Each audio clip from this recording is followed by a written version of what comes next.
Hello, welcome to Mini's Rasoi. ഇന്ന് കോമ്പിനേഷനിലാണ് cooking, ഞാനും സൈച്ചാനും കൂടെ.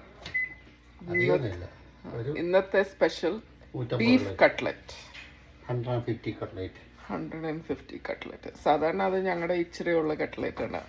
ഞങ്ങൾ യൂഷ്വലി 200 കട്ട്ലറ്റ്സ് ഒക്കെയാണ് ഉണ്ടാക്കുന്നത്. സോ ആദ്യം ഇങ്ങനെ ബീഫ് വാങ്ങിച്ചിട്ട് ക്യൂബായിട്ട് കട്ട് ചെയ്ത് കഴുകി നമ്മൾ പ്രഷർ കുക്കറിൽ അത് കുക്ക് ചെയ്യും. ഗോഗിൾസ് വെച്ചിട്ട് ഞാൻ സ്കൂബ ഡൈവിങ്ങിനൊന്നും പോവല്ല, ഉള്ളി അരിയാൻ പോവാണ്. ഇത് വെച്ച് കഴിഞ്ഞാൽ പിന്നെ കണ്ണുനീര് വരത്തില്ല, ഈസി ആയിട്ട് അരിയാം. ഇങ്ങനെ ഉള്ളി, സോ ഇത്രയേ ഉള്ളിയുണ്ട്. ഇത് കട്ട്ലറ്റിനും സാലഡിനും ഉള്ള ഉള്ളിയാണ്. പൊട്ടറ്റോ ഇങ്ങനെ ചെത്തിയിട്ട് ക്യൂബ്സായി കട്ട് ചെയ്ത് പ്രഷർ കുക്കറിൽ വേവിക്കുക. ഇഞ്ചി വെളുത്തുള്ളി ഇങ്ങനെ ചോപ്പറിൽ അടിച്ചു. മുട്ട ഇങ്ങനെ സെപ്പറേറ്റ് ആയിട്ട് എടുക്കണം. അതിൻ്റെ മഞ്ഞ ഇതിൻ്റെ അകത്ത് കാണരുത്.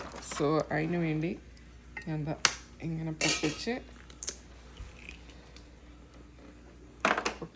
ഇത് കണ്ട ഉണ്ണി ഇങ്ങനെ മാറ്റി ഇങ്ങനെ എടുക്കാം. എന്നിട്ടൊരു പാട്ടും പാടണം. ഉണ്ണി വാവാവോ ഉണ്ണി വാവാവോ. ഇതിപ്പോൾ എത്ര ഒരു 20 മുട്ട എടുത്തിട്ടുണ്ടായിരിക്കും. അത് എടുത്തിട്ട് ഇങ്ങനെ വിപ്പ് ചെയ്യുവാണ്. ജസ്റ്റ് എഗ് വൈറ്റ്, ഇത് ബ്രെഡ് ചെയ്യാനായിട്ടുള്ളതാണ്. എഗ് വൈറ്റ് മാത്രമേ ഉള്ളൂ. ഇതെടുത്തിട്ട് പിന്നെ ബാക്കി ഉണ്ണി മാത്രം എടുത്ത് പൊരിക്കും. മുളക് ഇത് ഓരോന്നെടുത്ത് ഞെടുപ്പ് കളഞ്ഞ് ഇങ്ങനെ കുനുകുനാന്നരിയണം. ഒത്തിരി അത് വീഡിയോ ലോങ് ആക്കാൻ ചുമ്മാ. ഇത് മുളക് സാലഡിനും ഇതിനും വേണ്ടിയുള്ളതാണ്, കട്ട്ലറ്റിനും കൂടെ. ഇങ്ങനെ കുണാന്നരിയണം. എന്നിട്ട് വായിന്ന് കുണുകുണാന്ന് വേവിച്ചിരിക്കും. ഇത് ഇറച്ചി വേവിച്ചെടുത്താണ്. ഇറച്ചി വേവിക്കുന്നതിന് മുമ്പേ കുറച്ച് കുരുമുളക് പൊടി, ഉപ്പ്, മഞ്ഞൾ, മസാലപ്പൊടി, ഇറച്ചി മസാല, മുളക്, കറിവേപ്പില, ഉള്ളി, വെളുത്തുള്ളി, ഇഞ്ചി ഇട്ടിട്ട് വേവിക്കണം. വെന്ത് കഴിയുമ്പോൾ ഇങ്ങനെ ഇരിക്കും കേട്ടോ. ഇങ്ങനെ തന്നെ ഇരിക്കണം, വേറെ ഏതെങ്കിലും രീതിയിലാണ് ഞാൻ സമ്മതിക്കാമല്ല.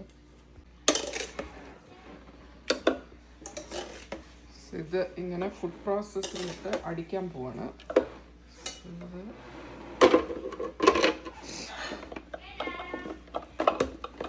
താഴോട്ടിട്ടാൽ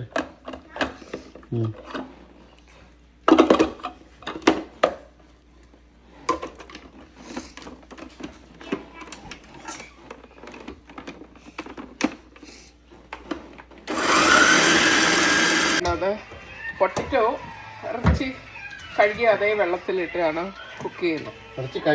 കഴുകിയതല്ല, വേവിച്ച് അതേ വെള്ളത്തിൽ. അപ്പോൾ അതിനെല്ലാം ഉപ്പും എല്ലാം പിടിക്കത്തില്ലേ. ഇതാണ് main thing for the cutlet. ഇതിൻ്റെ വഴറ്റിലാണ് റെസിപ്പി രുചിയിരിക്കുന്നത്. സോ കട്ട്ലറ്റിന് വേണ്ടിയുള്ള ഉള്ളിയും എല്ലാം വഴറ്റാനായിട്ട് തുടങ്ങുകയാണ്. അങ്ങനെയല്ല, ശരിക്കും നേരെ ഉള്ളത് എടുക്കാതെ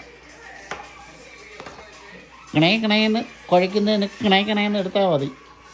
ഇങ്ങനെ സ്മാഷ് ചെയ്യുവാണ് പൊട്ടറ്റോ. അത് കട്ടിയില്ലാതെ ചൂടോടെ തന്നെ സ്മാഷ് ചെയ്യണേ, അല്ലെങ്കിൽ പിന്നെ അത് സ്മാഷ് ചെയ്യുമ്പോൾ ഇങ്ങനെ കട്ടിയായിട്ടിരിക്കും. അതുകൊണ്ടാണ് ചൂടോടെ തന്നെ നല്ല, അപ്പോൾ സോഫ്റ്റ് ആയിട്ടിരിക്കും. അപ്പോൾ ഇളക്കാനും കട്ടിയായിട്ടിരിക്കത്തില്ല. അങ്ങനെ പൊടിയിൽ വേണ്ട പ്രഷർ കുക്കറിൽ വെച്ച് സ്മാഷ്. ഉള്ളി എടുത്ത് ഇടുക. കുറേ ഉള്ളി വേണം. ഉള്ളി ഇട്ടു, വെളുത്തുള്ളി, ഇഞ്ചി, ഉപ്പ്,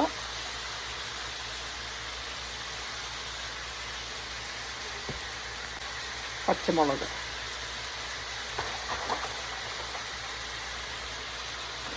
ഇതിൻ്റെ അകത്ത് കറിവേപ്പിലയും കൂടെ ഇടാം. പക്ഷെ ഇതിനൊന്നും അത് കറിവേപ്പില കട്ടിയായിട്ട് കിടക്കുന്ന ഇഷ്ടമല്ല. അതുകൊണ്ട് ഞങ്ങൾ ഇറച്ചിക്കകത്തിട്ട് തന്നെ അടിച്ചു. ഇതിങ്ങനെ നന്നായി വഴറ്റണം. കുറച്ച് നേരം എടുക്കും. പിന്നെ ഞങ്ങളുടെ സ്റ്റൗ ആണെങ്കിൽ ഒത്തിരി സ്ലോയാണ്, അതുകൊണ്ട് കുറേ നേരം എടുക്കും ഇത് വഴന്ന് കിട്ടും. ഇതിൻ്റെ അകത്തോട്ട് മുളക് പൊടി,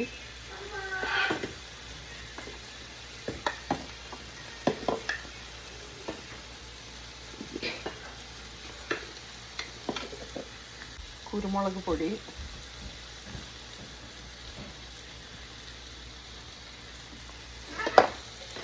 പിന്നെ ഇറച്ചി മസാല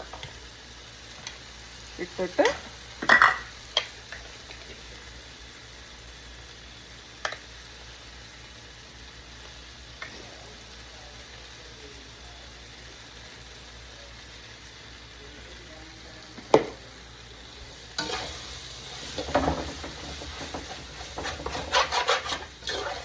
മിക്സ് ചെയ്യുക.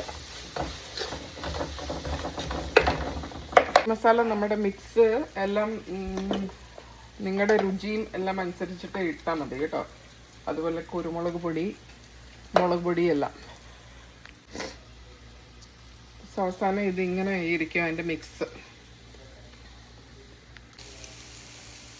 സോ ഇപ്പോൾ ഇത് രണ്ടും കൂടെ മിക്സ് ചെയ്യുകയാണ്. സോ ഇത് രണ്ടും ഇങ്ങനെ മിക്സ് ചെയ്യും. ബീഫും പൊട്ടറ്റോയും വഴറ്റി വെച്ചിരിക്കുന്ന ഉള്ളി.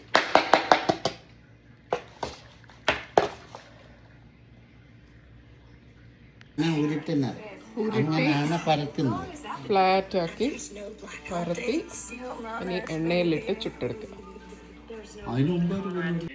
സോ അടുത്തത് ഇങ്ങനെ മുട്ടയുടെ വെള്ളക്കകത്തോട്ട് മുക്കിയിട്ട് ബ്രെഡിൻ്റെ ക്രംസ്, ഇവിടെ റസ്ക് പൊടിക്ക് പകരം ഇതാണ്, ഇങ്ങോട്ട് മുക്കി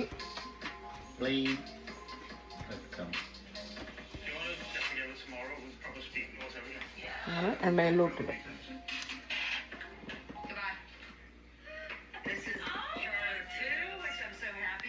ഇത് ഇനി എണ്ണയിലോട്ട് ഇങ്ങനെ ഇടുക. ഇങ്ങനെ നല്ല എണ്ണ ചൂടായി കഴിയുമ്പം ഇടുക. അതെല്ലാം കട്ട്ലറ്റ് മുങ്ങിക്കിടക്കണം, അല്ലെങ്കിൽ അത് പൊട്ടിപ്പോകും.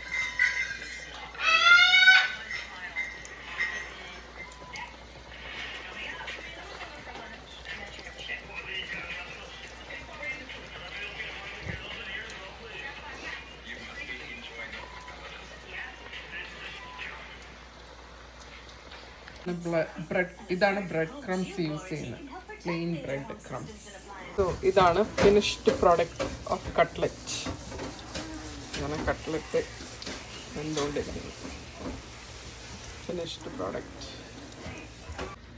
സോ അങ്ങനെ കട്ട്ലറ്റ് ഉണ്ടാക്കി കഴിഞ്ഞു. ഞങ്ങൾ എന്തുവാ ഒരു എന്ത് പ്രസ്ഥാനത്തിലാണ് ഉണ്ടാക്കുന്നത്, വലിയൊരു പ്രസ്ഥാനത്തിലാണ് കട്ട്ലറ്റ് ഉണ്ടാക്കുന്നത്. ഈ കട്ട്ലറ്റുകൾ ഇനി ഞങ്ങൾ ഷെയർ ചെയ്യും. അജിക്ക് കൊടുക്കും, റീച്ചാന് കൊടുക്കും, സുസിമാമയ്ക്ക് കൊടുക്കും, അമ്മച്ചിക്ക് കൊടുക്കും, ഷാബുവിന് കൊടുക്കും, പിന്നെ വിവിൻ്റെ കൂട്ടുകാർക്ക് കൊടുക്കും. സോ അങ്ങനെ പ്രഭയും ബിജുവിനെ വിളിച്ചു, അവർ വന്നില്ല. സോ അങ്ങനെ ഇതാണ് മിനീസ് റസോയി.